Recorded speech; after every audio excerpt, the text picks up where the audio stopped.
जिल्हा परिषद अध्यक्षांनी मेळघाटात कुपोषित बालकांना प्रोटीन देण्याचा स्थायी समितीत ठराव मंजूर केला, परंतु त्याची माहिती महिला व बालकल्याण सभापती यांना दिली गेली नसल्याची खंत सभापती वनिता पाल यांनी स्थायी समितीच्या बैठकीत व्यक्त केली।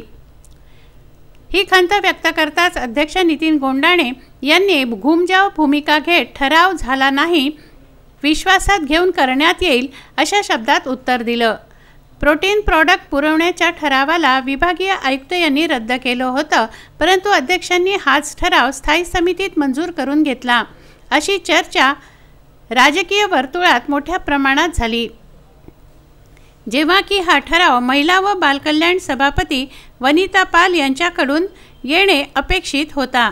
या समितीला व विभागाला याची माहिती दिल्या गेली नसल्याचा प्रश्न सभागृहात वनिता पाल यांनी उपस्थित करून सदस्य रवींद्र मुंदे यांनी या विषयावर सभापतींना विश्वासात घेऊन काम करणे अपेक्षित असल्याचं म्हटलं। त्यामुळे सभागृहाचं लक्ष या विषयाकडे केंद्रित झालं होतं।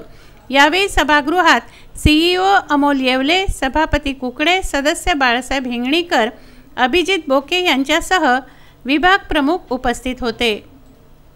सुरेंद्र बिस्ने, विदर्भ न्यूज, अमरावती।